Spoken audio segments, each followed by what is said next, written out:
What's up everyone, it's Roger here from DisKingdom.com with a quick look at this week's top 5 stories at DisKingdom.com. As you might expect, it was a bit of a Star Wars The Force Awakens kind of theme going, and we did loads and loads of stories. Can't believe how much stuff came out, loads of new merchandise, loads of bits and pieces. The movie was awesome, no spoilers here. Okay, so let's jump straight into some of the stories that caught everyone's attention this week.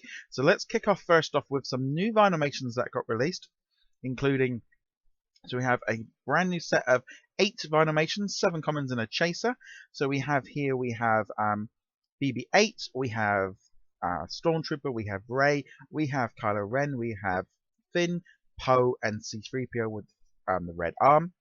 There are also variant versions of Rey and Finn. I love the fact that we've got the Kylo Ren. I think that one looks really cool. The chaser is also Han Solo from the old style. So there we go. There's a quick look there at the figures. I think they look really cool. I like Kylo Ren.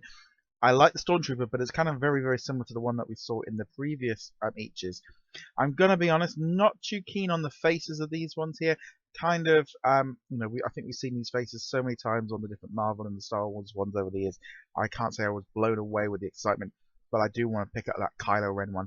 BB-8 is going to be kind of slightly done a bit different. The head. You can just see the head down here, and then it's all clear. Kind of looks quite interesting. I'd love to know your thoughts on this Vinylmation set.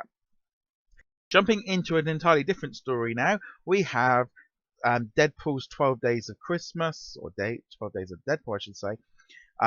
20th Century Fox are kind of using this period to kind of get people excited with a number of new releases, new pictures and stuff. And we've got a brand new full trailer coming on Christmas Day, which is kind of exciting. All right, I'm really looking forward to the Deadpool movie. I think it's going to be different, and I'm loving the fact that it's different. They're doing and letting Ryan Reynolds kind of have a little bit more fun with it, and I love all these little trailers and stuff. Definitely seems like it's a lot easier for them just to sort of pop him in a suit and he can do these things. Loving that. I'd love to know your thoughts again on this one. Another big story of the week was the Tsum Tsum release of the week, which was the Guardians of the Galaxy release, which was you had 5 Tsum Tsums. So you had Star-Lord, Gamora, Drax, Rocket Raccoon, and Groot. You also had smaller versions, sorry, not smaller versions, but bigger versions of Rocket Raccoon and Star-Lord, and you had a really large version of Groot. I think these look really cool. I prefer the medium versions. The small versions I'm still not 100% sure of, but I do love that Groot. I think that one there looks rather cool. So this the top of his head looks huge. I think that would take up most of my living room. Okay, so also this week, Abe was able to have a conference call with John Vinocci from Disney Infinity, all about the new Disney Infinity Force Awakens playset. They were doing a number of different discussions. We're going to be touching on this a lot more in our podcast, which we're going to be doing tomorrow, so you'll see that a bit later on. But there's lots of bits and pieces they've been trying to keep hold of, trying to keep that playset secret and trying to keep as much away from it as possible. Loads of information on here about it, and also there's going to be some updates with regards to the new Marvel Battlegrounds playset that's coming soon, and how they're working on some new figures and playsets. And that was the word, that was the big thing coming of it. Playsets with a plural S. So we know at the minute we've got Marvel Battlegrounds.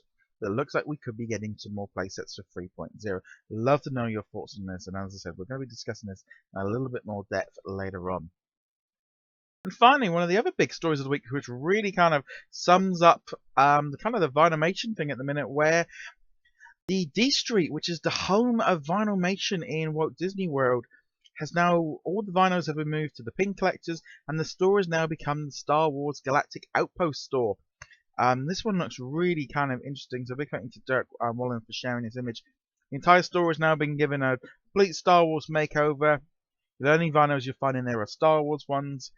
It's different. D Street is now gone from Walt Disney World. It is now the Star Wars Galactic Outpost. There we go. That is a look again at the top 5 stories of the week. We've, like I said, lots of different stories over the week with lots of Star Wars Force Awakens content. Kind of expecting it to slow down from next week with Christmas and holiday period. We'll be carrying on as normal, but I'd love to know your thoughts on this week's new releases. Anyway, guys, thank you very much for watching. Be sure to check us out at DisKingdom.com, and I shall see you guys in a later video. Laters.